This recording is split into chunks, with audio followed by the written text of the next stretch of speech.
ولا يحصي نعماءه العادون ولا يعدي حقه المجتهدون الذي ليس لصفته حد محدود ولا نعت موجود ولا وقت معدود ولا أجل ممدود فطر الخلائق بقدرته ونشر الرياح برحمته الصلاة والسلام على الرسول المسدد المصطفى الأمجد المحمود الأحمد سيدنا ومولانا ومولى الكونين جد الحسن والحسين معاني والقاسم محمد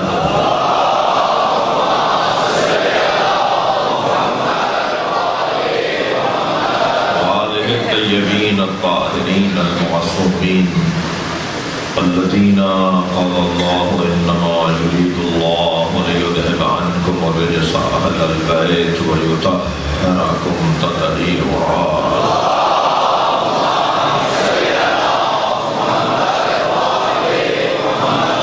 ولعنة الله على أعدائهم أجمعين من يوم عداوتهم إلى قيام يوم الدين أما بعد قال الحكيم في القرآن الكريم بسم الله الرحمن الرحيم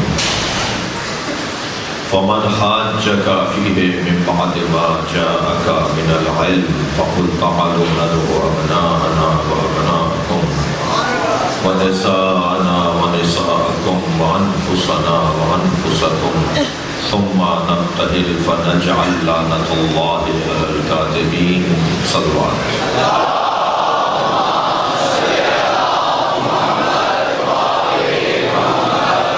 التماس ہے ایک مرتبہ سورہ فاتحہ 3 مرتبہ سورہ اخلاص حاضرین مجلس کے مرحومین خاص طور پر اہلیہ و سید محبوب علی نقوی اہلیہ سید ممتاز علی بخاری اہلیہ و سید فیاض علی بخاری اہلیہ و سید خالد محمود رضوی سید علی افضل نقوی سید علی آفتاب نقوی سید نرجس خاتون ملک علی رضا کے تمام مرحومین اور بالخصوص مرحومہ مغفورہ سیدہ نرگس نقوی رحمہ اللہ من قرأ الفاتحہ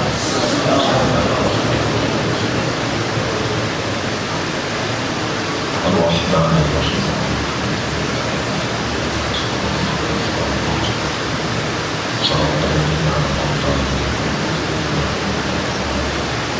بسم اللہ الرحمن الرحیم بسم اللہ الرحمن الرحیم بسم اللہ الرحمن الرحیم اللہم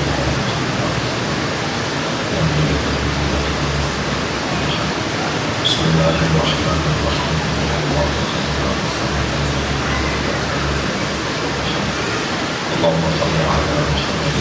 محمد مغفرت کے لیے صلوات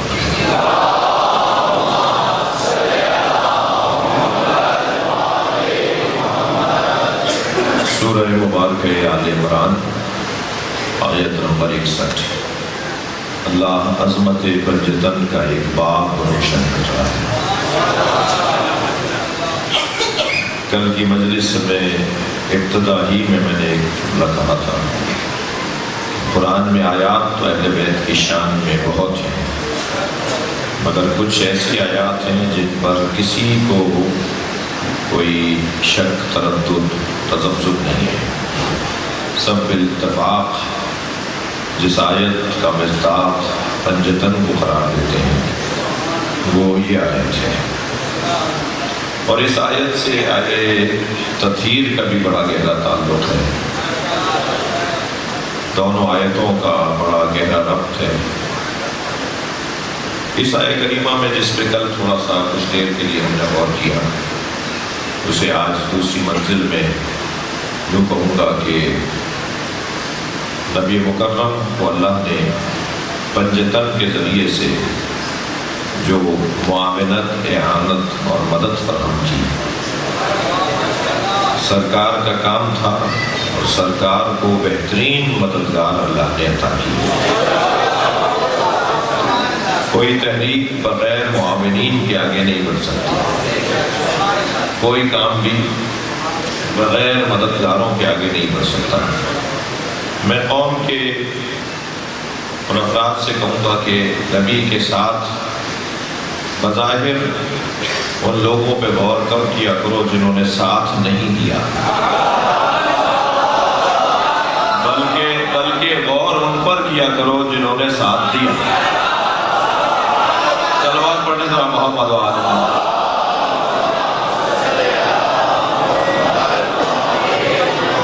جنہوں نے نبی کا ساتھ دیا وہی خود ایک عنوان سے دلیل ہے کہ وہ اللہ کی جانب سے تھے۔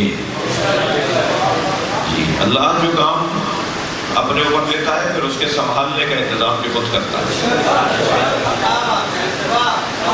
مثلاً اس نے دو چیزوں کا وعدہ کیا ہے کہ یہ میرا کام ہے، دو اس نے وعدے کیے ہیں، دو واجب اس نے اپنے اوپر ڈالے ہیں۔ ہم پر بہت سارے واجب ڈالے ہیں، دو واجب اس نے اپنے اوپر رکھے ہیں۔ ایک واجب یہ کہ ما من دابۃ فی الارض الا علی اللہ رزقها، زمین پر کوئی ہلنے والا رینگنے والا کوئی وجود ہی نہیں ہے مگر اس کے رزق کی ذمہ داری اللہ کی ہے۔ صلوات پڑھنے ذرا محمد و آل محمد۔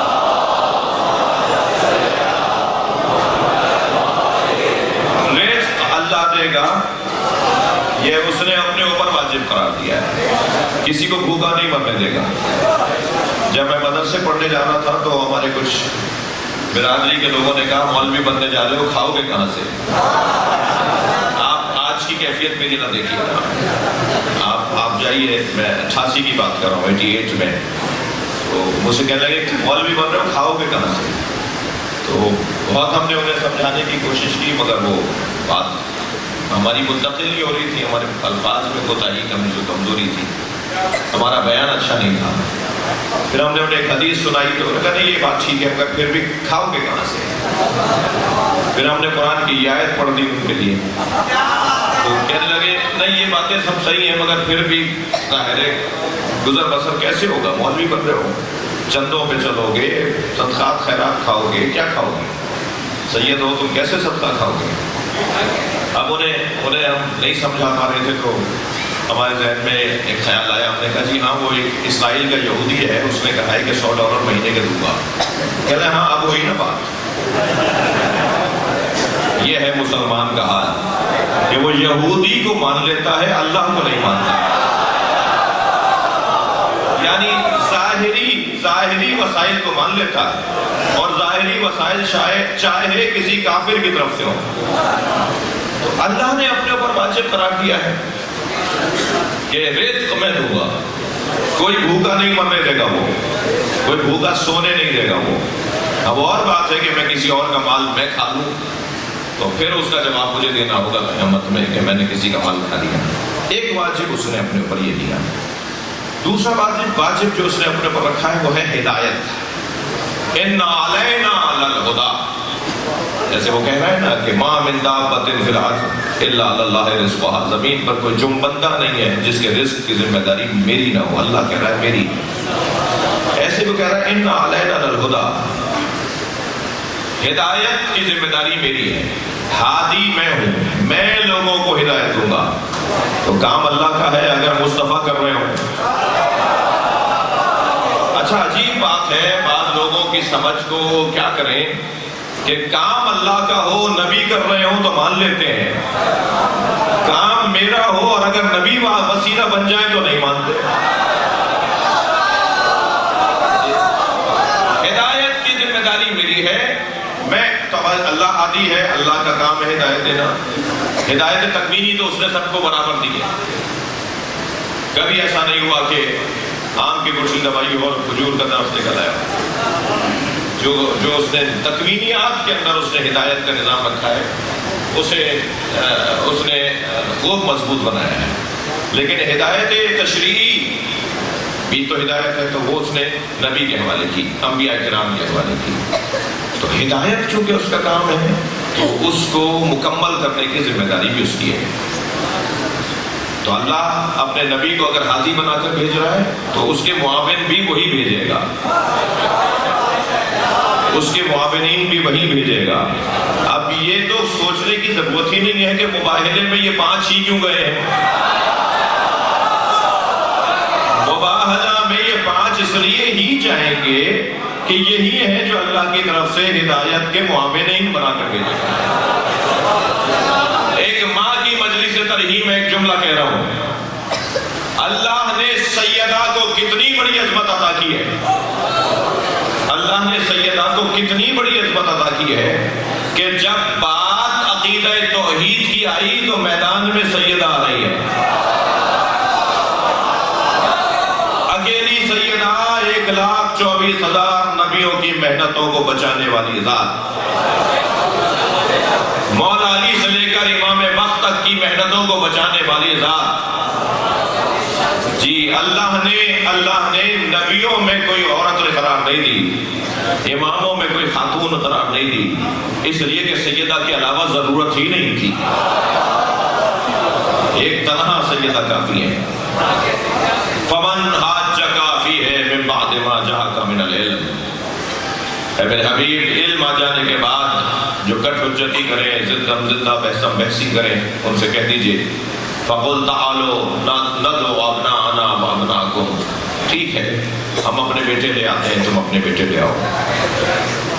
وَنِسَاءَنَا وَنِسَاءَكُمْ. ہم اپنی بیٹیاں لے آتے ہیں، تم اپنی بیٹیاں لے آؤ. وَأَنفُسَنَا وَأَنفُسَكُمْ. ترجمہ کیا ہے؟ ہم اپنے نفس لے آتے ہیں، تم اپنے نفس لے آؤ. نہیں، ہم اپنے جیسے لے آتے ہیں، تم اپنے جیسے لے آؤ.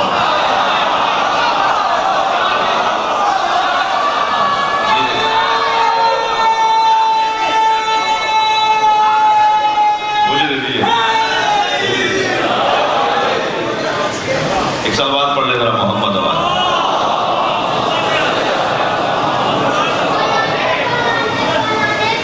بیٹا بات سنو، میری بات سنو. میرے سامعین اہل سنت بھی ہیں. ایسا کوئی بات نہیں کرو گے. میں تمہیں تو کسی نے سکھایا ہوگا، تم تو میرے بچے اولاد ہو. اب تمہیں میں ٹوک رہا ہوں تو بعد میں مجھے پیار کرنا بھی واجب ہو گیا. اس لیے کہ تمہیں تو پتہ ہی نہیں نا تمہیں کیا سکھا کے بھیجا ہے. تو میں جو لائف مجلس سے اپنی بند کروا رہا ہوں گزشتہ 4 سالوں سے، لوگ سمجھ نہیں رہے کیوں لائف بند کروا رہا ہوں. اس لیے کہ ہماری مجلس میں کوئی بھی کھڑا ہو جائے گا، کوئی ربائی پڑھ دے گا تو وہ تو پڑھ کے چلا جائے گا، جواب بانی کو دینا ہوگا یا مجھے.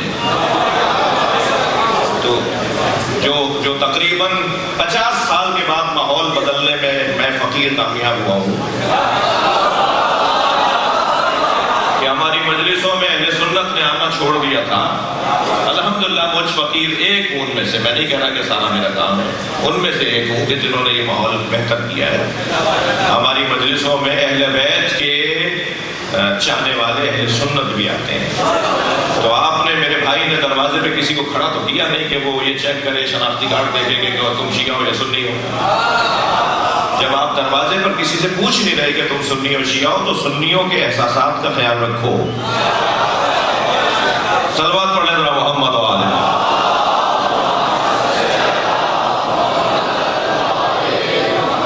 صلوات آپ نے کچھ سوچ کہیں اور دماغ ہے، صلوات یہاں پڑھ رہے ہیں آپ.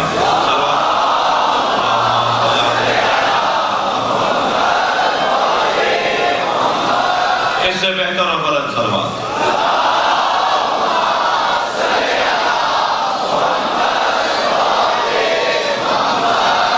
ایک اور صلوات.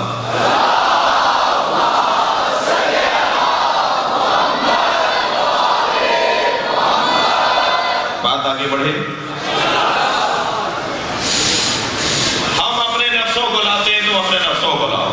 نہیں، ہم اپنے جیسوں کو لاتے ہیں، تم اپنے جیسوں کو لاؤ. امت کا ایک طبقہ نبی کو اپنے جیسا کہتا ہے. اللہ نے علی کو نبی جیسا کہا ہے. علی مولا کے علاوہ کوئی نبی جیسا نہیں. الا لا نبوت بعدی. یا علی تم میرے ساتھ ایسے ہی ہو، میری نسبت ایسی ہی رکھتے ہو جیسے ہارون اور موسیٰ کو. مگر چونکہ ہارون بھی نبی تھے، موسیٰ بھی نبی تھے، لہذا نبی کو یہ کہنا پڑا کہ میرے بعد کوئی نبی آنے والا نہیں ہے.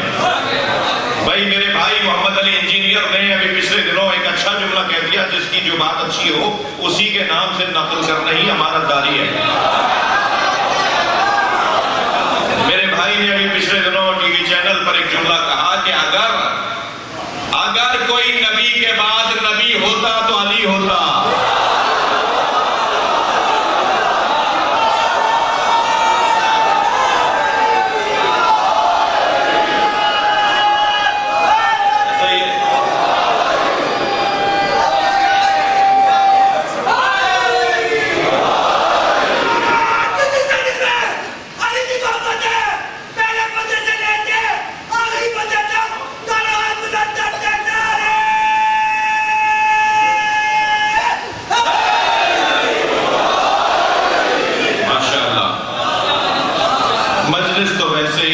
صغیر میں ہندوستان پاکستان کا یہی انداز ہے، جو نعرے اور صلواتوں پہ کبھی کبھی مڑ کے دیکھ رہے ہوتے ہیں نا کہ یہ کیوں نعرہ لگا رہا ہے، میں انہیں بتا رہا ہوں پاکستان میں مجلس ہو رہی ہے، تو یہ اس کا حصہ ہے۔ ایک صلوات اور پڑھ لیں نبی کی ذات۔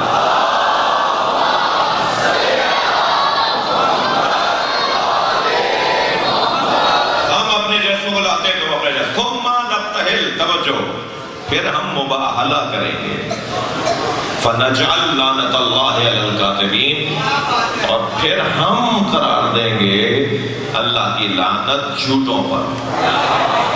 لعنت اللہ کی ہوگی، قرار یہ دیں گے۔ علم اللہ کا ہے، ملتا ان کے ذریعے، رزق اللہ کا ہے، دیتے یہ ہیں، قدرت اللہ کی ہے، ظاہر علی کی دو انگلیوں سے ہوتی ہے۔ القدرت للہ،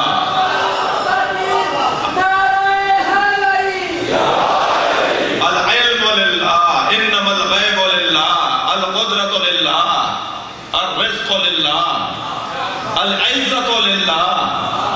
یہ ساری چیزیں اللہ کی ذاتی ہیں، اور جس کی وہ ذاتی چیزیں ہیں وہ کہہ رہا ہے کہ میں جسے چاہوں ملک دے دوں، وہ کہہ رہا ہے میں جسے چاہوں عزت دے دوں۔ تو چیز اللہ کی ہے، مگر جسے چاہوں، اس کے دو مطلب ہیں، ایک میں بادشاہی پائی جاتی ہے، ایک میں عدالت پائی جاتی ہے۔ بھائی وہ جسے چاہے دیتے، یہ لہجہ ہے بادشاہوں والا، وہ جسے چاہے دیتے ہیں، بھائی بادشاہ آدمی ہے، وہ جسے چاہے دیتے ہیں۔ یہ بادشاہی بات عدالت کی ہو رہی ہے، وہ جسے چاہے دیتے، وہ جسے چاہے، وہ جسے چاہتا ہے، اور اللہ کی چاہت عین عدالت۔ میرے بچوں اور جوانوں کو ایک جملہ ذہن میں بٹھا کے جانا ہوگا کہ ہم اصول دین میں توحید کے بعد عدل کے قائل ہیں، اور جو توحید کے بعد عدل کے قائل ہیں وہ اللہ کے ہر کام کو عادلانہ جانتے ہیں، وہ کوئی کام بادشاہوں والا نہیں کرتا، وہ کام عدالت کے مطابق کرتا ہے۔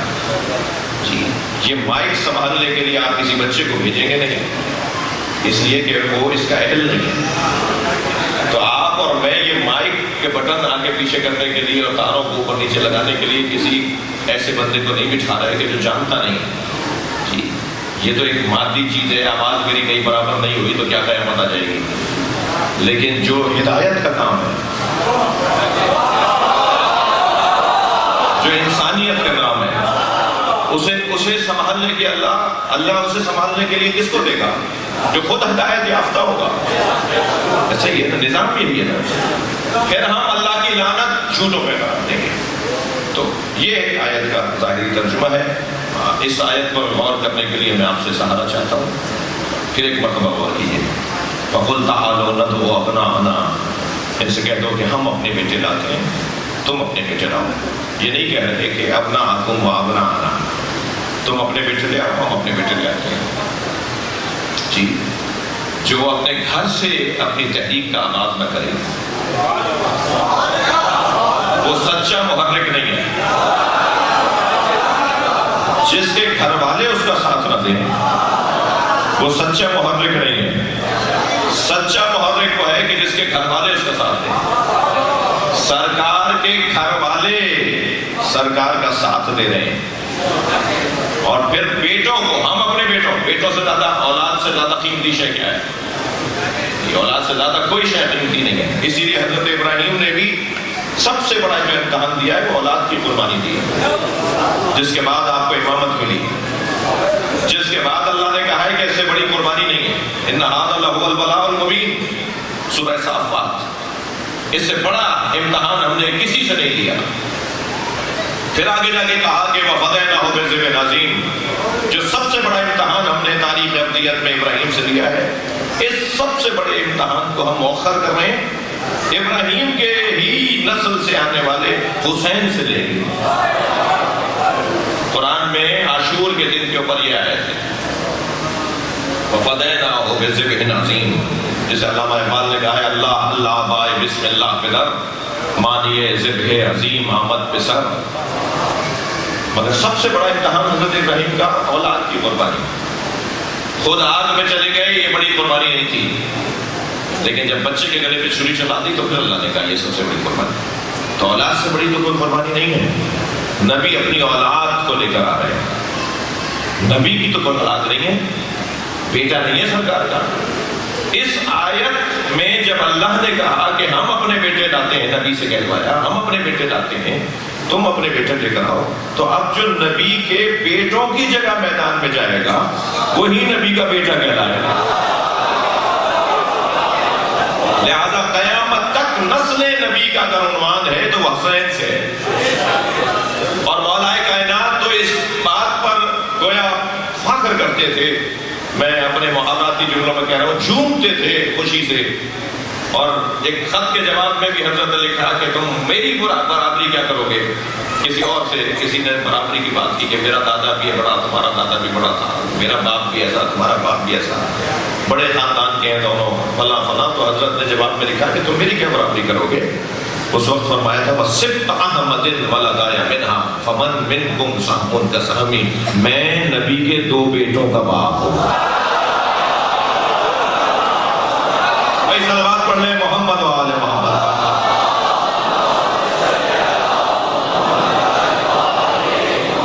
تم میں سے کون ہے جو میرے برابر میں آ کر بات کرے؟ تو مولا فخر کرتے ہیں اس بات پر کہ میں نبی کی ہوں، نبی کے بیٹوں کا باپ. قرآن کی زبان میں حسنین نبی کے بیٹے. جب ہارون رشید نے سرکار کو سلام کیا تو کہا یا رسول اللہ السلام علیکہ یا رسول اللہ. قریب میں ہی امام موسیٰ کاظم تشریف فرما تھے، آپ نے آواز دے کر کہا السلام علیکہ یا جدہ یا ابتا، سلام ہو میرے بابا آپ پر. تو وہ مڑا اور کہنے لگا آپ کے بابا کیسے ہیں؟ آپ تو بیٹی کے بیٹے ہیں. حضرت نے فرمایا ابھی اگر قبر مبارک سے سرکار باہر آ جائیں اور تمہاری بیٹی مانگیں کہ میں اپنے آپ میں لینا چاہتا ہوں تو کیا ارادہ ہے؟ کہنے لگا میرے لیے اعزاز ہے، میرے لیے اعزاز ہے کہ میں نبی میرے داماد ہو جائیں گے. حضرت نے فرمایا مگر میری بیٹی نہیں مانگ سکتے، اس لیے کہ میری بیٹی ان کی بیٹی ہے. میں دلیل دی حضرت نے عملی طور پر ابنانا و ابناکم، ہم اپنے بیٹے لاتے ہیں تم اپنے بیٹے لے کر آؤ. ونساءنا و نساءکم، ہم اپنی بیٹیاں لے کر آتے ہیں تم اپنی بیٹیاں لے کر آؤ. عزیزو بڑی عظمت ہے. اچھا یہ مسئلہ مجھے بتائیے کہ یہ آیت جو ہے یہ مسئلہ رسالت کا تھا یا توحید کا؟ یہ مسئلہ وہ کہہ رہے تھے کہ اللہ کے بیٹے ہیں حضرت عیسیٰ، اور سرکار اسے کہہ رہے تھے کہ الیاذ باللہ لم یلد ولم یولد لم یتخذ صاحبۃ ولا ولدا. وہ اللہ نہ صاحب اپنا یعنی برابر کوئی اپنا شوق اپنا کوئی ہمسر نہیں چاہتا اور طلب کرتا ہے، اور نہ ہی کہ اس کی اولاد ہوتی ہے نہ ولد ہوتا ہے. بہت بحث ہوتی رہی، کہنے لگے نہیں کیونکہ حضرت عیسیٰ کے ہاں والد نہیں تھے، صرف ماں سے، صرف خاتون سے، صرف ماں سے دنیا میں آئے. تو نبی نے فرمایا اگر یہی دلیل ہے تو پھر حضرت آدم کے تو ماں بھی نہیں تھی، تم حضرت آدم کے ابن اللہ ہونے کے تو قائل نہیں ہو، حضرت عیسیٰ کے ابن اللہ ہونے کے قائل ہو. یا تو مانو انہیں بھی ابن اللہ مگر ان کو نہیں مانتے. تو کہا وہ سب سے پہلے اللہ کے بندے تھے، ماں کی گود میں آ کر کہا کہ میں عبداللہ ہوں، اللہ کا بندہ ہوں. تو سرکار نے فرمایا وہ سب سے پہلے نہیں تھے، ان کان للرحمن ولد فانا اول العابدین، اگر رحمان کے لیے کوئی ولد ہوتا تو میں محمد سب سے پہلا بندہ ہوں۔ نہیں کہا عیسائیوں نے، بھائی دونوں آیتوں کو ملائیے گا، عیسائیوں نے وہی آیت پڑھی جو حضرت عیسیٰ کے لیے قرآن میں ہے، انی عبداللہ آتانی الکتاب وجعلنی نبیا، ماں کی گود میں کہا حضرت مریم کی آغوش میں کہ میں اللہ کا بندہ ہوں، مجھے کتاب دے کر بھیجا ہے، مجھے نبی بنا کر بھیجا ہے۔ نبی نے فرمایا کہ نہیں، وہ پہلے بندے نہیں ہیں، 4000 سال پہلے کے ہیں حضرت عیسیٰ سے، حضرت عیسیٰ نبی سے۔ نبی کہہ رہے ہیں وہ پہلے نہیں ہے، میں پہلے ہوں۔ عیسائیوں نے رد نہیں کیا اسے کہ آپ کی آمد تو ابھی یکم عام الفیل میں ہوئی ہے، حضرت عیسیٰ تو ہزاروں سال پہلے آپ سے آ چکے ہیں، آپ کیسے کہہ رہے ہیں کہ میں ان سے پہلے کا بندہ ہوں؟ عیسائیوں نے مان لیا کہ اس دنیا سے بھی کوئی اور دنیا آگے ہے، مگر مسلمان نہیں مانتا، مسلمان تو ظاہری نگاہوں سے دیکھتا ہے۔ اس آیت کا کیا مطلب نکلے گا سوائے اس کے کہ ہمیں نبی کے ظاہری دنیا میں آنے سے پہلے بھی کوئی دنیا، کوئی حیات ماننی پڑے گی۔ ان کان الرحمن ان کان للرحمن ولد، آیت ہے یہ، اگر رحمان کے لیے کوئی ولد ہوتا، کوئی بیٹا ہوتا، فانا اول العابدین، تو میں تو سب سے پہلا بندہ ہوں، کوئی نہیں تھا اور میں نے اللہ کا سجدہ کیا، تو کوئی تو بڑھ کر کہتا کہ آپ سے پہلے تو ابراہیم ہے، آپ سے پہلے تو عیسیٰ ہے، آپ سے پہلے آدم ہے، مگر کسی نے جواب نہیں دیا سرکار کو، اس لیے کہ وہ جانتے ہیں، عیسائی جانتے ہیں کہ حضرت نبی مکرم دنیا میں آنے سے پہلے بھی اللہ کے بندے ہیں۔ جی مسلمان کہتا ہے کہ 40 سال کی عمر میں نبی ہوئے، بھائی 40 سال کی عمر میں نبی نہیں ہوئے، نبی اس وقت بھی نبی تھے، حدیث کو پورا پڑھنا ہوگا، میرے مولا نبی فرما رہے ہیں کنت نبیا وآدم بین الماء والطین، میں اس وقت بھی نبی تھا جب آدم آب و گل کی درمیانی کیفیت میں تھے۔ یہ حدیث تو آپ نے پہلے بھی سنی ہوئی ہے، مگر ایک اور حدیث کا فکر آپ کو سنانے جا رہا ہوں، حدیث یہاں مکمل نہیں ہو رہی۔ کنت نبیا، میں اس وقت بھی نبی تھا، وآدم بین الماء والطین، آدم جب آب و گل کی درمیانی کیفیت میں تھے، وکان علی ولیا قبل الخلق اجمعین، دنیا میں کوئی خلق ہی نہیں ہوا تھا، علی ولی تھا۔ صلوات پڑھیں محمد و آل محمد۔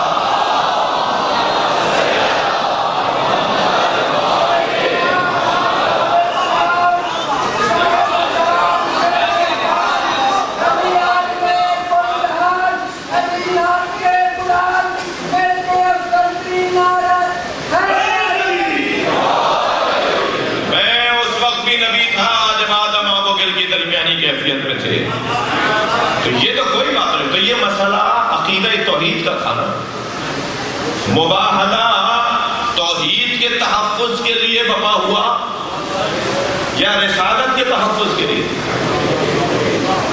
سرکار سے بحث ضرور ہو رہی ہے، مقابلہ مناظرہ سرکار سے ہو رہا ہے، لیکن مسئلہ تو عقیدہ توحید کا ہے، وہ تسلیث کے قائل ہیں، نبی توحید کی بات کر رہے ہیں، وہ کہہ رہے ہیں تین اللہ، نبی کہہ رہے ہیں وحدہ لا شریک اللہ، تو بحث تو تین اللہوں میں اور وحدہ لا شریک اللہ میں ہو رہی تھی، بحث تو اللہ کے موضوع پر تھی نا، تو فرمایا ٹھیک ہے کل ہم طے کر لیتے ہیں کہ کون سچ کہہ رہا ہے، کون سچ کہہ رہا ہے، اور پھر جب سچ کون کہہ رہا ہے اس کے لیے سرکار نے گھر میں جا کر کہا یا زہرا یا فاطمہ انی اجد فی بدنی ضعفا، میں اپنے بدن میں ضعف محسوس کر رہا ہوں، ایدینی بالکساء الیمنی، مجھے چادر یمنی لا کر دے دو۔ سیدہ نے چادر یمنی فرماتی آتا ہے تو کساء الیمنی، میں نے چادر یمنی لا کے سرکار کو دے دی، نبی کو اپنے بابا کو دے دی، سرکار نے میرے نان بابا نے اس چادر کو اپنے اوپر لے لیا۔ کچھ دیر کے بعد امام حسن آئے، اتفاقاً نہیں آ رہے، بھیجے جا رہے ہیں، ضعف بدن نبی کی بات نہیں ہے، ضعف بدن نبوت کی بات ہے، ضعف بدن نبی شاید آرام کرنے سے دور ہو جائے، مگر ضعف بدن نبوت اجزائے نبوت کے جمع ہونے سے دور ہوگا۔ اب اجزائے نبوت سمٹتے جا رہے ہیں، امام حسن اتفاقا نہیں آ رہے، اللہ بھیج رہا ہے۔ آ کر کہا اماں مجھے نانا کی خوشبو آ رہی ہے۔ یہ کیسی خوشبو ہے جسے سونگھنے کے لیے حسن مولا کا شامہ چاہیے؟ ہر ایک یہ خوشبو سونگ ہی نہیں سکتا، مجھے نانا کی خوشبو آ رہی ہے۔ فرماتی ہے نا کہ آرام کر رہے ہیں۔ بچہ کبھی بڑے کی گود میں آغوش میں بعد ساتھ لیٹنے کے لیے آئے تو اسے کہا جائے گا نا کہ آرام کرنے دو، لیکن بی بی نے فرمایا چادر کے نیچے ہے۔ مولا نے بھی وہاں جا کے سلام کیا تو سرکار نے جس خوشی سے جواب دیا ہے وہ حدیث کے سامنے آپ پڑھ چکے ہیں، جیسے انتظار ہو رہا ہو کہ کب آؤ گے۔ اور جب چادر میں لے لیا تو کچھ ہی دیر کے بعد بلا فاصلہ امام حسین آئے۔ یہ حسن و حسین کی ترتیب نہیں ہے، امامت کی ترتیب ہے۔ اور آنے کے بعد ایک مرتبہ کہا کہ مجھے نانا کی خوشبو آ رہی ہے۔ فرمایا تمہارے بھائی کے ساتھ چادر میں۔ قریب جا کے نانا کو سلام کیا، ایسے ہی پیار سے جواب دیا، انہیں بھی چادر میں لے لیا۔ اچھا یہ دونوں تو شہزادے کم سن تھے، ہم کسی اور کی زبان میں بھی تو کبھی کبھی بات کرتے ہیں نا، آپ کہتے بچے تھے۔ مولا علی تشریف لا رہے ہیں تو فرماتے تھی نا مولا علی کو کہ آرام کر رہے ہیں، مگر نہ صرف یہ نہیں بتایا کہ آرام کر رہے ہیں بلکہ بتایا آپ کے بچوں کے ساتھ ہیں۔ اور مولا نے چادر کے قریب ہو کر سلام کیا اور نبی سے اجازت مانگی اور نبی نے کہا چادر میں آ جاؤ۔ بھائی بچوں کا بڑے کے ساتھ لیٹنا سونا تو سمجھ میں آتا ہے، چادر کے اندر کسی بڑے کا بڑے کے ساتھ جانا کیسے سمجھو گے؟ زیادہ ٹائم نہیں لگے گا سمجھنے میں، کچھ ہی دیر میں آیت تطہیر نازل ہو رہی ہے۔ فرمایا میرے ساتھ میرے چادر میں آ جاؤ۔ جناب زہرا نے پھر آ کر، اچھا انہیں نہیں معلوم، آپ کو تو سیدہ پتا ہے، سیدہ نے آ کے کہا بابا میں چادر میں آ جاؤں؟ فرمایا چادر میں آ جاؤ۔ اور جب چادر میں جمع ہو گئے، اب لقن صاحب کا جملہ مجھے یاد آ رہا ہے، جعفریہ کالونی کے پرانے مجلسی مزاج لوگ تشریف فرمائے۔ لقن صاحب لاہور بہت آ چکے ہیں۔ لقن صاحب فرماتے ہیں جب نبی نے اینٹوں کے گھر میں چادر کا گھر بنایا،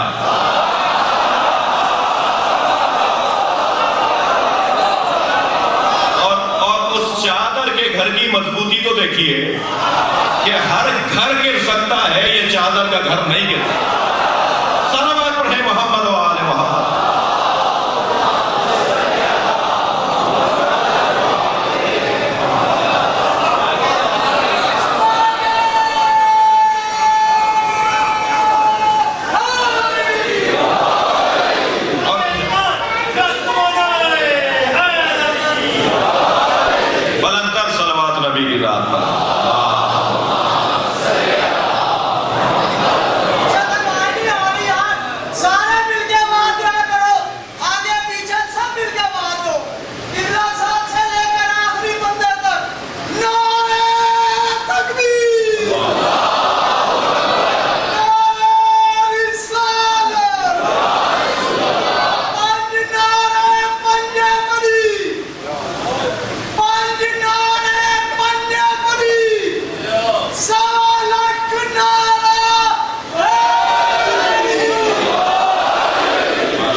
کچھ سکھا رہے ہیں، صلوات پڑھ لینا محمد والے۔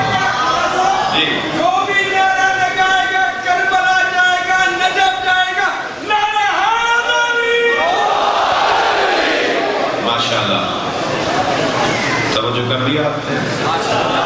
چادر میں جب سرکار نے لے لیا، جب سرکار نے چادر میں لے لیا، اچھا آپ باذوق لوگ ہیں تو میرا ذوق بھی تازہ ہو رہا ہے۔ اردو کا ایک محاورہ ہے کہ چادر دیکھ کر پیر پھیلاؤ۔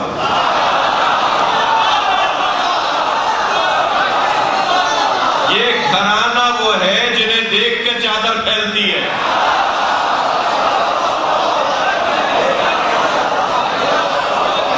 نبی پر بھی پوری اتر رہی ہے، حسنین آ گئے ان پہ پوری اتر رہی ہے، مولا علی آئے ہیں پوری ہے، چادر انہیں دیکھ کر پھیل رہی ہے. یہ مادی چادر کہاں ہے؟ جس چادر میں جبریل آ جائے وہ چادر مادی نہیں ہے. یہ ظاہر بین نگاہوں کو تو چادر نظر آ رہی ہے مگر وہ مادی چادر نہیں ہے، وہ روحانی نورانی چادر ہے. حدیث قصہ اگر یہاں رکھی ہوتی تو میں ایک ایک جملہ اس سے پڑھ کر اس کی تشریح کرتا، تفسیر کرتا. اس میں یہ ہے کہ کانہ البدر یتلألأ کانہ البدر فی لیلۃ تمامہ وکمالہ. توجہ چاہوں گا، بخاری صاحب ظاہر بخاری صاحب مجلس کے اختتام پہ بیٹھے ہیں، ان سے دعا چاہیے. جی کانہ البدر یتلألأ کانہ البدر فی لیلۃ تمامہ وکمالہ. جی وہ متلألأ یتلألأ چمک، ایک روشنی کا تیزی کے ساتھ نکلنا. وہ روشنی ایسے نکل رہی تھی کہ گویا 14ویں کا چاند نکلا. وہ جو روشنی ایک دم ایسے نکلی جیسے 14ویں کا چاند نکل رہا ہو. وہ کہاں سے نکلی؟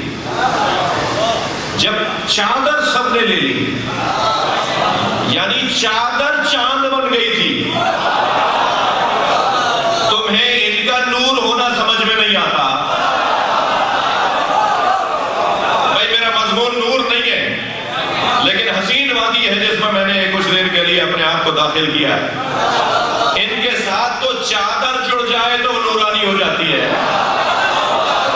ان کے بچوں کا نور کیسا ہوگا؟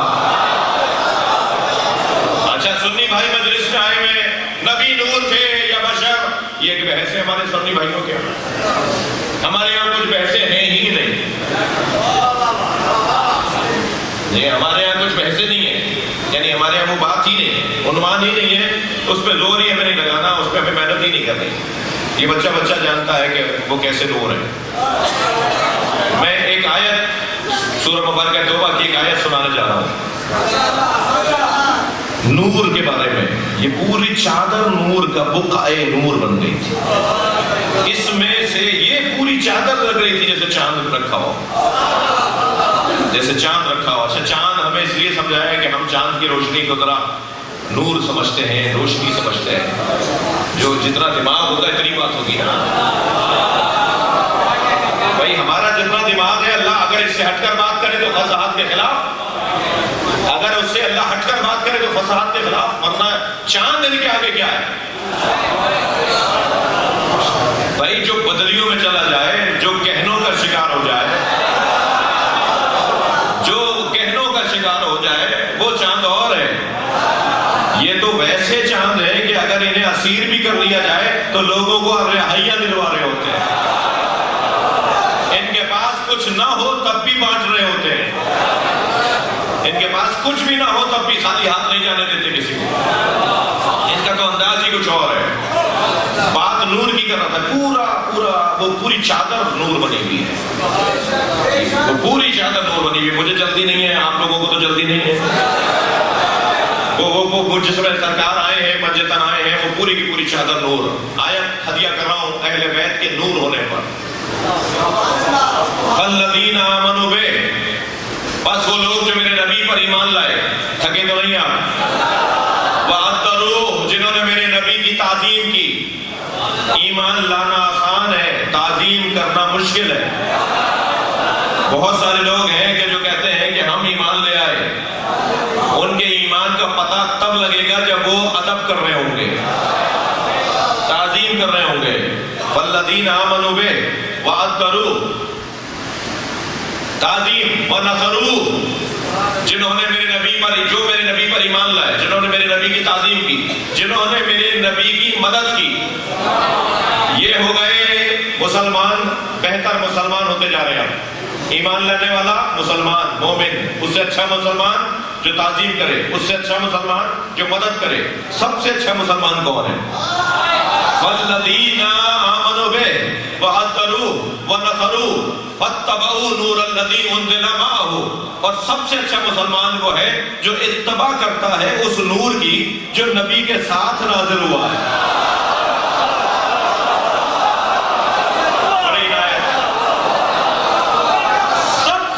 مسلمان وہ ہے جو ایمان کے بعد تعظیم تعظیم کے بعد نصرت، نصرت کے بعد اس نور کی اتباع کرے جو نبی کے ساتھ نازل ہوا ہے۔ اہل دقت بیٹھے ہیں، علماء کرام تشریف فرما ہیں، عربی جاننے والے بیٹھے ہیں۔ اتباع اور اطاعت میں فرق ہے۔ یہاں اللہ نے لفظ اطاعت نہیں کہا، نہیں بولا، نہیں لکھا، نہیں نازل کیا۔ اطاعت قول میں ہے۔ اللہ اپنے بارے میں جب کہے گا نا تو کہے گا اطیعوا اللہ۔ پورے قرآن میں کہیں دکھائے کہ اللہ نے اپنے لیے کہا ہو اتبعوا اللہ، اللہ کی اتباع کرو۔ اتباع فعل میں ہے، اطاعت قول میں ہے۔ یہاں اگر اللہ نے لفظ اطاعت استعمال کی ہوتی، فاتبعوا نہیں فَأَطِيعُوا کہا ہوتا اللہ نے، تو پھر یہ ہوتا کہ یہ قرآن نور ہے، نبی کے ساتھ قرآن نازل ہوا ہے، اور نور قرآن کا ایک نام ہے، قرآن کا ایک نام نور بھی ہے۔ تو اللہ کہہ رہا ہے کہ جنہوں نے میرے نبی پر، جو میرے نبی پر ایمان لائے، تعظیم کی، مدد کی اور قرآن کی اطاعت کی، وہ واقعی مومن ہے۔ مگر اللہ اطاعت کا لفظ کہاں بول رہا ہے؟ اتباع کا لفظ لا رہا ہے۔ یعنی کوئی ایسا نور ہے جو عمل کر کے دکھاتا ہے۔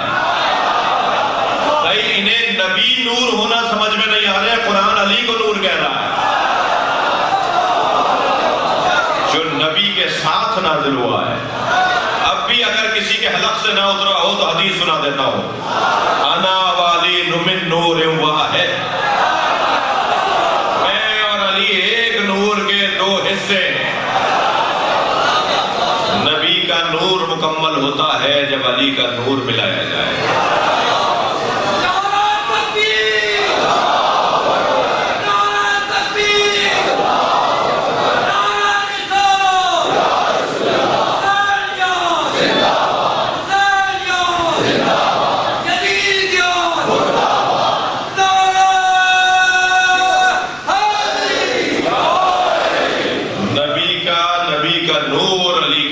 سے مل کر مکمل ہے۔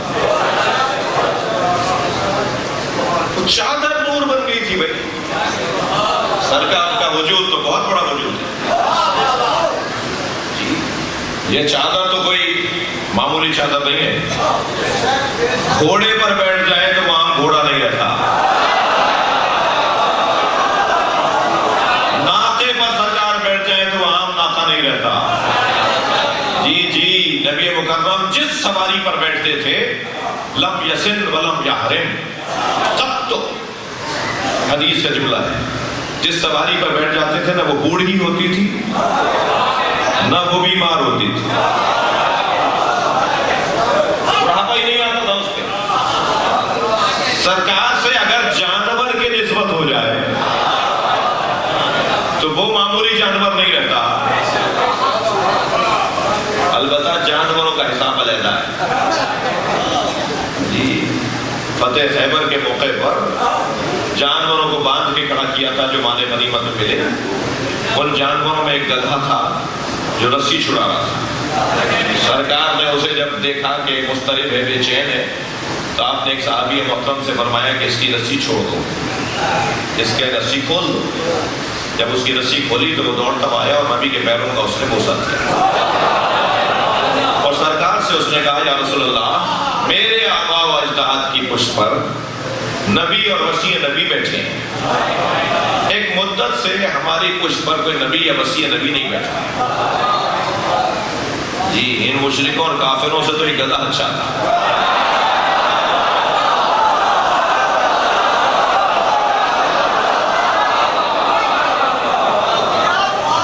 تو آپ میری پشت پر سواری فرمائیں اور یا علی سے کہیے کہ وہ بیٹھے۔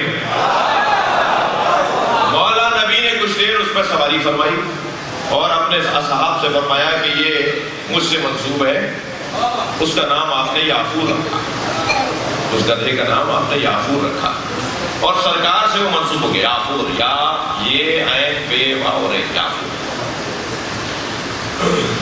اور وہ نبی کے بیٹھنے اور نبی سے منسوب ہونے کی برکت سے اتنا سمجھدار تھا کہ سرکار اس کی پشت پہ اگر کوئی سامان رکھ کے کہتے تھے کہ فلاں صحابی کو دے کر آ جاؤ تو یہ اسی کے گھر جاتا،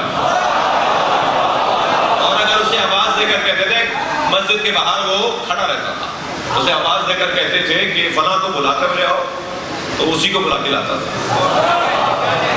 اب اگر کوئی خفا نہ ہو تو ایک جملہ کہوں، جو نبی کی بات کو سمجھے میں اسے گدھا کیسے کہوں، اور جو نبی کی بات کو نہ مانے میں اسے مسلمان کیسے کہوں؟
چھٹا ہو جاؤں۔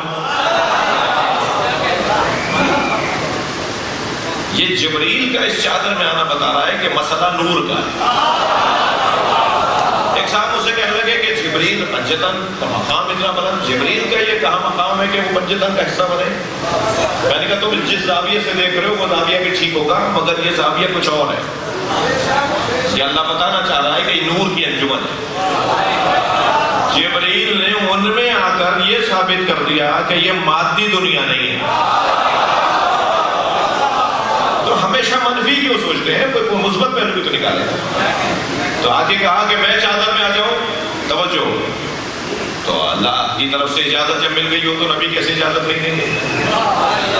وہ تو پہلے اللہ سے پوچھ کے آ رہے ہیں نا کہ اللہ میں بھی چلا جاؤں زمین پر اور میں بھی ان میں چھٹا ہو جاؤں۔ پہلے تو پوچھا یہ ہے کون؟ یا رب ومن تحت القصا، یا اللہ چادر کے نیچے کون ہے؟ کہیں سے دیکھ رہے ہیں، کہیں سے دیکھ رہے ہیں، لطف لیجیے گا، کہیں سے دیکھ رہے ہیں اور پھر اللہ سے پوچھ رہے ہیں کہ یہ چادر کے نیچے کون ہے؟ اور اللہ بھی یہ نہیں کہہ رہا کہ اس میں میرے محمد ہیں، ان کی بیٹی ہیں، بلکہ اللہ کہہ رہا ہے ہم فاطمہ، جنہیں سمجھ نہیں سکتے وہ ہیں۔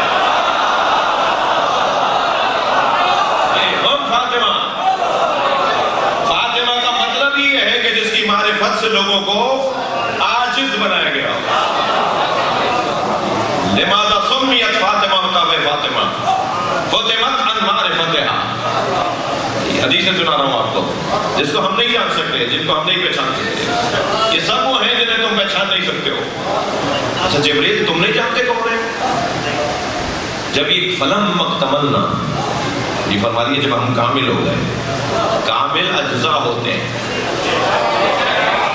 کامل کا لفظ اجزاء کے لیے استعمال ہوتا ہے، یہ جز تھے جب کامل ہو گئے، تو جب یہ کامل ہو گئے تو جبریل نہیں جانتے، اللہ جانتا ہے، جبریل نہیں جانتے۔ جبریل تم نہیں جانتے؟ پرانے لوگ ہو، پرانے آدمی ہو، پرانا وجود ہے، آیتیں ایک بھی نہیں ہزاروں لے کر آئے ہو، چکی چلاتے رہے ہو۔ امام حسین اس کے اندر 4 سال کے ہیں نا، امام حسن اس میں 5 سال کے ہیں نا، امام حسین کی چکی جھولا جھلایا ہے، جناب زہرا کی چکی چلائی ہے، تم چکی چلاتے رہے ہو، جھولا جھلاتے رہے ہو، تمہیں نہیں پتا کون ہے، آیتیں لاتے رہے ہو، روٹیاں لے جاتے رہے ہو، تمہیں نہیں پتا کون ہے۔ عجب نہیں جبریل کہیں کہ جب یہ علیحدہ علیحدہ ہوتے ہیں تو پہچاننے میں آتے ہیں، لیکن جب یہ ایک ہو جاتے ہیں تو ہمیں نہیں پتا کون ہے، ہم نہیں پہچانتے کہ کون ہے۔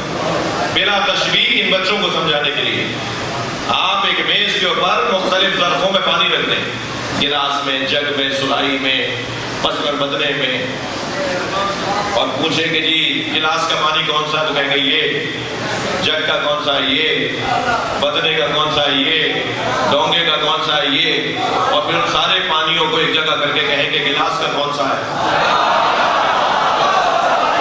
جگ کا کون سا ہے، وہ کہے گا نہیں میں نہیں جانتا کہ جگ کا کون سا ہے. جب یہ علیحدہ ہوتے ہیں تو یہ محمد ہے، یہ علی ہے، یہ حسن ہے، یہ حسین ہے. جب ایک ہو جاتے ہیں تو یہ سب فاطمہ ہے. صلوات پڑھیں عظمت سیدہ کے لیے.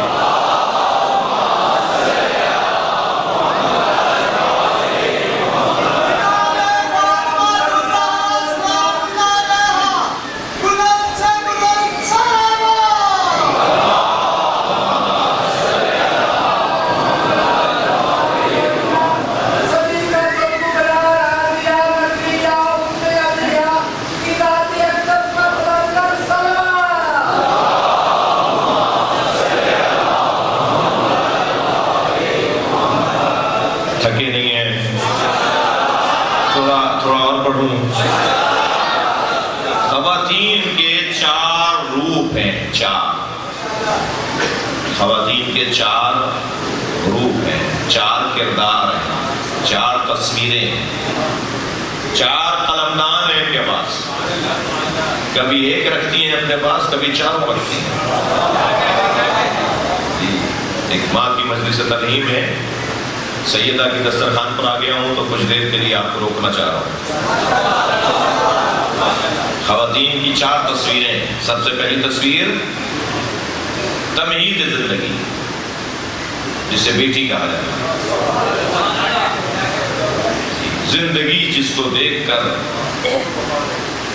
سجنے لگے، کھلنے لگے، جسے دیکھ کر زندہ رہنے کا شوق پڑے، جس کی وجہ سے تھکن، صعوبتیں اور پریشانیاں دور ہوں، سارے دن کی پریشانیاں جسے دیکھ کر ختم ہو جائیں. تمہید زندگی، جینے کا لطف جس کے ذریعے ہو، وہ ہے بیٹی. بیٹیوں کو عزیز رکھیے میرے عزیزوں. وہ خواتین زیادہ فضیلت والی ہیں جن کے یہاں پہلی اولاد بیٹی ہوتی ہے. وہ عورتیں زیادہ فضیلت رکھتی ہیں اللہ رسول اہل بیت کے نزدیک جن کی گود میں پہلی بیٹی آئے. جی، رحمت پہلے آئے. ایک صاحب کے 6ٹھی بیٹی ہوئی، وہ لڈو بانٹ رہے تھے، تو کسی نے کہا جی یہاں تو پہلی بیٹی ہو جائے تو گردن لٹک جاتی ہے، آپ 6ٹھی بیٹی پہ بھی خوش نظر آ رہے ہیں. کہنے لگا خوش اس لیے ہوں کہ اگر بیٹا ہوتا تو اسے پڑھانا پڑتا، بیٹیاں اللہ کے یہاں سے پڑھ کر آتی ہیں، محبتیں پڑھ کر آتی ہیں، وفاداری پڑھ کر آتی ہیں، جذبات اور احساسات پڑھ کر آتی ہیں. بیٹیوں کا حسن ہی گھر میں کچھ اور. کبھی کبھی ایسی کوئی چیز سننے یا دیکھنے کو ملتی ہے تو طبیعت خراب ہوتی ہے کہ جہاں بیٹیوں کے ساتھ زیادتی ہیں. میں ہاتھ جوڑ کر کہوں گا ان لوگوں سے جو بیٹیوں کے سامنے اپنے کسی بزرگ سے کہتے ہیں کہ دعا کرو ہمیں اولاد نرینہ ملے، اس بیٹی کا دل نہیں دکھاؤ. اگر بیٹے کی دعا بھی کروانی ہے تو اس کے سامنے کیوں کروانا ہے؟ وہ سوچے گی نہیں کہ میں ابا کے ساتھ اتنی محبتوں میں قربان اور ابا پھر بھی میرے سامنے کہہ رہے ہیں کہ مجھے بیٹا چاہیے. ہونا چاہیے بیٹا اور بیٹی اللہ کی رحمت اور نعمت ہے، مگر یہ کہ کبھی سوچا کہ بیٹی کے سامنے جب اولاد نرینہ کیا ہوتی ہے؟ کیا کرنا ہے ایسے بیٹے کا جو حضرت نوح کی طرح باپ کا ہی دشمن ہو جائے؟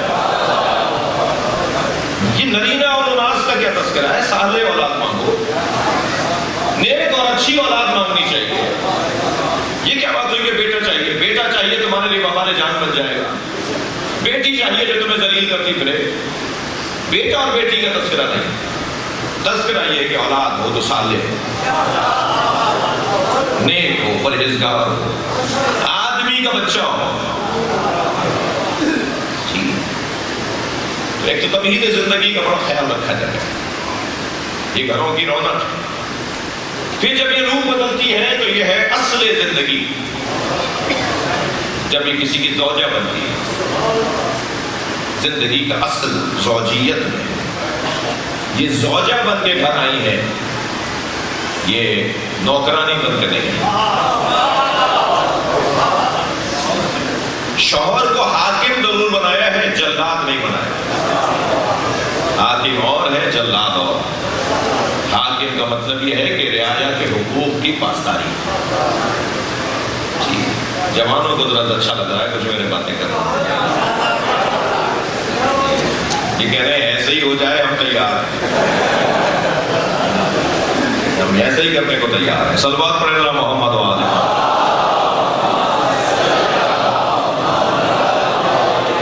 اصل زندگی زوجہ، جن گھروں میں زوجہ اور شوہر میں، زن و شوہر میں، زوج اور زوجہ میں ہم آہنگی ہے، وہ گھر جنت ہے. جی اللہ سے یہ دعا کریں کہ اللہ اصل زندگی جو آپ کو عطا کرے. جب خاتون اصل زندگی میں ڈھلے تو وہ کسی آدمی کی بچی ہوئی، وہاں سے بنیادی چیزیں سمجھ کے آئی. البتہ یہ توقع رکھنا بہت اچھا نہیں ہے کہ وہ 80 سالہ عورت کی طرح تجربے کار ہوگی. بہو آپ کو 24 سال کی چاہیے، تجربہ آپ کو 80 سال کا، یہ کیسے ممکن ہے؟ نہیں ہو سکتا. غلطیاں کرے گی، کوتاہیاں کرے گی، اس کے ساتھ بھی توجہیاں ہوں گی، مگر برداشت کرو، آگے بڑھے گی آہستہ آہستہ. یہ ہے اصل زندگی. جن کی زوجائیں اپنے شوہروں سے ہم آہنگ ہیں، ان کی گھروں کی کیفیت ہی کچھ اور. شوہروں سے کہہ رہا ہوں کہ مستحب ہے کہ اپنی زوجہ کی تعریف کریں. کھانے میں مرچ اور نمک زیادہ بھی ہو گیا پھر بھی کہتا اچھا بنا ہے. اچھا ان کو توقع ہوتی ہے کیسا بنا ہے، ادھر سے ادھر گھومتی پھر رہی ہے، کیسا لگ رہا ہے، اور یہ کچھ پھوٹ کے ہی نہیں دے رہے، یہ کچھ بول کے ہی نہیں دے رہے کہ ہاں اچھا بنا ہے. بھائی بولنے میں کیا مشکل ہے، ایک لفظ نہیں بول سکتے، تم اتنا نہیں بول سکتے کہ تم نے روٹی اچھی بنائی ہے. اچھا پہلی بات میں شوہروں سے بات کر رہا ہوں. جی مجھے خواتین کے آج ووٹ زیادہ ملیں گے. شوہروں سے گزارا کر رہا ہوں کہ پہلی بات تو اچھی کر لو تاکہ وہ بری بات سننے کو تیار ہو جائے. اور اگر پہلی بات ہی ہم بری کریں گے تو وہ پھر کچھ بات سنے گی نہیں. گھروں کا ماحول اچھا رکھنے کے لیے حکم ہے، مستحب ہے کہ اپنی زوجہ کی تعریف کریں. اور تعریفیں بھی ہیں جو ممبر کا ادب مجھے اجازت نہیں دے رہا، لیکن میں تو کھانے کی تعریف کا بات کر رہا ہوں. ممبر پہ مجھے اجازت ہے. ایک صلوات پڑھ لیں ذرا محمد والا.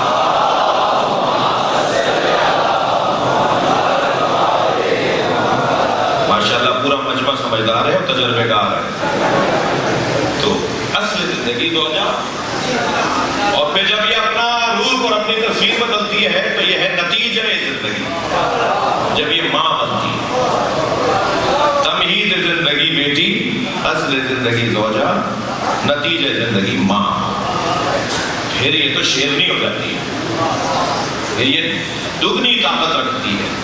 اولاد اس کی گود میں ہے، یہ راج کرتی ہے، یہ احترام اپنا بڑھا دیتی ہے. اور یہ بھی اللہ کی وجہ سے ہوا ہے، اللہ نے دیا ہے. ان کے ہاتھ میں تھا تو 10 سال تک کیوں نہیں ہوئی اولاد؟ اب اللہ نے ان پہ کرم کیا ہے. تو جس اللہ نے کرم کیا اس نے بدتمیزی کرنے کی اجازت نہیں دی ہے، اس نے ماحول اچھا رکھنے کا حکم دیا ہے. لہذا کہیں ایسا نہ ہو کہ بیٹا ہونے پر گردن اکڑنا لگ جائے، بیٹی ہونے پہ لہجہ بدلنا شروع ہو جائے ساس اماں سے اور نندوں سے اور جٹھانیوں سے. نہیں، اسی طرح سے رہو جیسے تمہیں اللہ نے تمہیں چاہتا ہے، تمہارے ماں باپ نے سکھایا ہے. گھر کا ماحول اچھا رکھو. یہ ہے نتیجہ زندگی جب یہ ماں بنتی ہے. تھک تو نہیں رہے، لیکن عزیزو یہ تینوں کردار اللہ نے سیدہ میں رکھے. تمہید زندگی جو مصطفیٰ کے لیے ہو وہ فاطمہ ہے. اصل زندگی جو مولا علی کے لیے ہو وہ سیدہ ہے. نتیجہ زندگی جو حسنین اور بی بی زینب کے لیے ہو، بی بی ام کلثوم کے لیے ہو، وہ جناب زہرا ہے. مگر 3 تصویریں سیدہ کے ہاں کمال ہی کمال. ایک تصویر سیدہ کے ہاں اللہ نے نہیں رکھی تاکہ زینب کی قدر معلوم، اور وہ ہے حسن زندگی. بہن، یہ اللہ نے قصداً جناب زہرا اور ثانیہ زہرا کو جوڑا ہے تاکہ زینب کا مقام، بی بی کا مقام لوگوں پہ روشن ہو جائے. ثانیہ زہرا کا لقب ہی اس لیے ہے کہ اب زہرا کو ایک ثانی چاہیے، زہرا کو ایک اور زہرا چاہیے. دونوں کو ملائیں گے تو سیدہ کی سیرت مکمل ہوگی. اللہ نے جوڑ دیا ہے ان ہستیوں کو ایک کے ساتھ دوسرے کو جوڑ دیا. اب ثانیہ زہرا کی ضرورت ہے اس لیے کہ حسن زندگی بہن چلیے ذرا بہن بھائیوں کی اس قربانی پر غور کریں جو کربلا کے میدان میں بھائی نے پیش کی اور دمشق کے بازار میں، دمشق کے دربار میں، دمشق کے زندان میں بہن نے پیش کی ہے. جسے علامہ اقبال کہتے ہیں اللہ اللہ حدیث عشق دو بابس کربلا و دمشق. عشق کی دو ہی داستانیں ہیں، کربلا و دمشق. یکے حسین رقم کرد دیگر زینب. ایک حدیث عشق کو حسین نے لکھا ہے کربلا کے صحرا پہ. سطر عنوان نجات ماں نوشت، نقش اللہ پر صحرا نوشت. ایک حدیث عشق حسین نے کربلا میں لکھی ہے اور ایک حدیث عشق زینب نے دمشق میں لکھی ہے. کون سا میدان بڑا تھا مجھے حق نہیں ہے کہ میں مقایسہ کروں، مگر یہ تو طے ہے نا کہ ایک مرد ہے اور ایک بیوی ہے. اور بیوی بھی وہ جو کبھی بھائیوں کے سامنے بھی بغیر چادر کے نہ آئی. بیوی بھی وہ جو بابا کی آمد کی خبر سنے تو پہلا کام یہ ہو کہ سر پہ چادر لے لے اس لیے کہ بابا گھر میں آ رہے ہیں. وہ بیوی جس کی سب سے بڑی آزمائش اور سب سے بڑا امتحان اس کی چادر ہے. 3 سال کا سن ہے جناب زینب کا. روزانہ نماز فجر کے بعد نبی در زہرا پر اہل بیت کو سلام کرتے. ایک دن جب سلام کیا تو دروازہ کھلا، سامنے جناب زینب کو دیکھا. آگے بڑھ کر پیشانی کا بوسہ لیا. سرکار کو جتنا پیار حسین سے ہے، حسن سے ہے، اتنا ہی پیار زینب و ام کلثوم سے ہے. فرمایا زینب تم دروازے پہ کیوں آئی ہو؟ کہ نانا رات کو خواب دیکھا ہے. اماں زہرا کہتی ہیں کہ نانا سے خواب کی تعبیر پوچھو.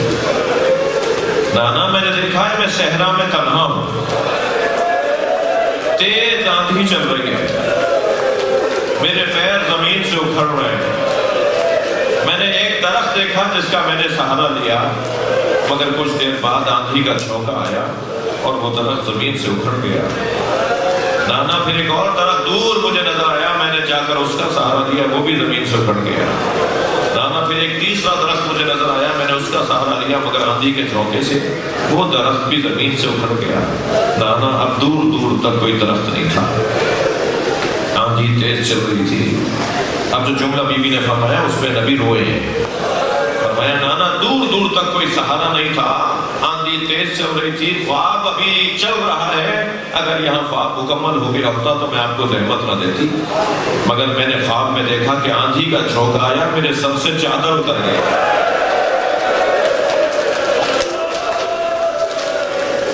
نبی کی آنکھوں میں آنسو آ گئے.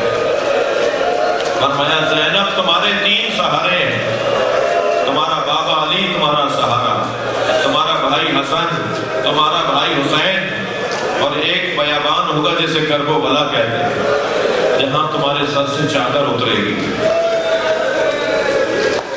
جس بیوی نے کبھی بھائیوں کے سامنے بھی بغیر چادر کے خود کو پیش نہ کیا ہو، میں رونے والوں سے ایک سوال کروں تاکہ آنکھ میں آنسو آ جائے اور ایک قطرہ اشک بھی اگر حسین پہ آ جائے نا، ہماری نجات کا بہت بڑا ذخیرہ ہے. سوال کروں جس بیوی نے کبھی بغیر چادر کے بھائیوں کے سامنے بھی خود کو پیش نہ کیا، شام غریبہ میں اپنی زندگی کی نماز مغرب بغیر چادر کے کیسے پڑھا؟ جب کہا ہوگا نا جناب زینب نے بغیر چادر کے اللہ اکبر، اور شاید نیت کرتے وقت کہا اللہ زینب سے اس نماز کو قبول کر لے.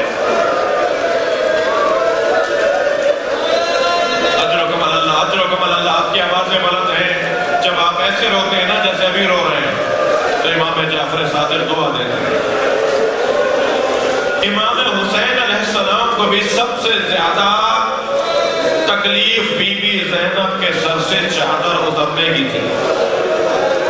علامہ نقل صاحب نے یہ مسائل بیان کیے ہیں کہ جب حسین مولا گھوڑے سے گر گئے، میں نے بہت جلدی کہہ دیا میرے ماں باپ قربان، ہماری نسل امام حسین کی جوتیوں کی خاک پہ قربان. بلا تشبیہ اگر میں ممبر سے ابھی گر جاؤں، وہاں سے وہ جوان سہارا دے گا، کوئی میری ابا مجھے اٹھا کے دے گا، کوئی میرا ماما مجھے سنبھالے گا، کوئی بڑھ کے کہے گا مولانا چوٹ تو نہیں لگی. ہماری نسل قربان امام کی جوتیوں پر. حسین گھوڑے سے گر گئے، کسی نے سہارا نہیں دیا، بلکہ مختار کے دربار میں ایک شخص نے تو یہ کہا کہ حسین گرے نہیں تھے، ہم نے گرایا تھا. حسین گر نہیں رہے تھے تو حسین کے سینے پہ تیر مارا گیا. وہ جو تیر امام حسین کے سینے پہ لگا نا وہ کمر سے نکل رہا تھا، اس سے شعبہ تیر تھا. امام نے بہت چاہا کہ اسے نکالے، مگر وہ تیر سے شعبہ تھا، وہ نکل نہیں رہا تھا. تو امام نے اس کی چوک کو، اس کی ڈنڈی کو توڑا اور اس کے بعد حسین سے بیٹھا نہیں گیا. فرمایا حضور جناب اس سے بیٹھا نہیں.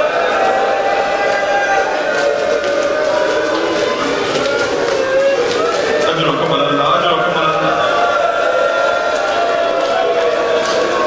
ذوالجلال نے گھٹنے ٹیکے تاکہ حسین گرے تو میرے مولا کو تکلیف کم سے کم ہو. اور حسین زین سے زمین کی طرف آئے. سخت جملے کہنے جا رہا ہوں، سخت جملے مقتل کے. سنی شیعہ نے یہ مقتل لکھا ہے، جب حسین زمین پر گرے ہیں نا تو امام روبے زمین تھے. امام روبے زمین تھے. آپ کا سینہ، شکم مبارک اور چہرے انور زمین کی طرف.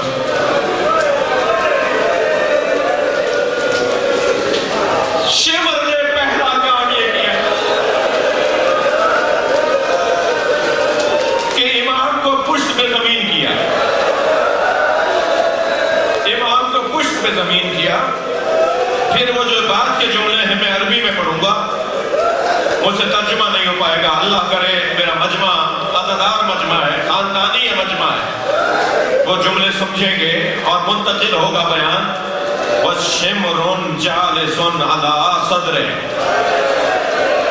شِمْرٌ جَالِسٌ عَلَىٰ صَدْرِهِ وَأَخَذَ بِلَحْيَتِهِ.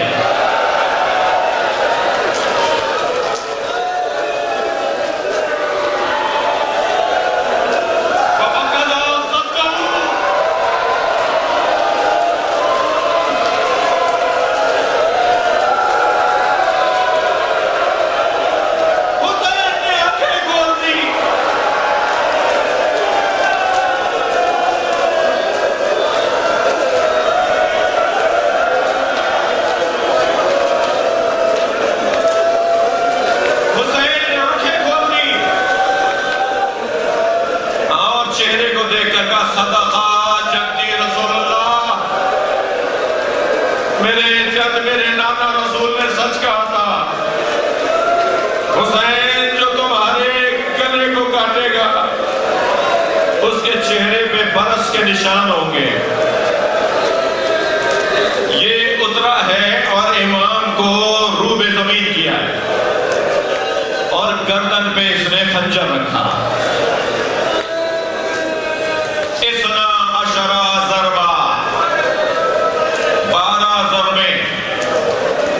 ضرب پہ آواز آئی بسم اللہ. آواز حسین کی آ رہی ہے، خنجر شمر چلا رہا ہے. دوسری ضرب پر امام حسین نے فرمایا بسم اللہ. تیسری پر وفسی وفی سبیل اللہ. چوتھی ضربت پہ وعلا ملت رسول اللہ. ایک ایک ضربت پر اللہ اکبر، الحمدللہ، سبحان اللہ. آخری ضربت پہ فرمایا انا للہ.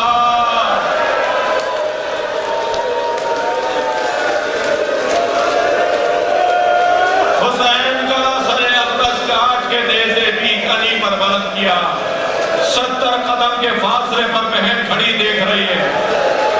زمین کربلا کو زلزلہ آیا، کربلا میں سیاہ آندھیاں چلنے لگی.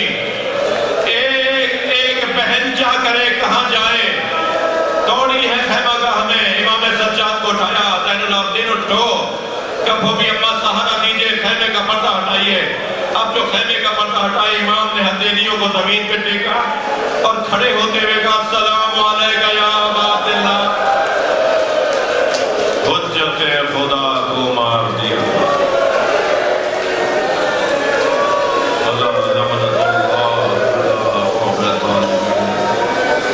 فَسَيَعْلَمُ الَّذِينَ ظَلَمُوا أَيَّ مُنْقَلَبٍ يَنقَلِبُونَ. یا اللہ ان آوازوں پر رحمت نازل فرما، انہیں محبان آل رسول میں قرار فرما. مرحومین مغفورین جن کے نام لیے ان کی مغفرت فرما. امام زمانہ کے ظہور میں تاجیل فرما. رحم اللہ من قرأ الفاتحہ.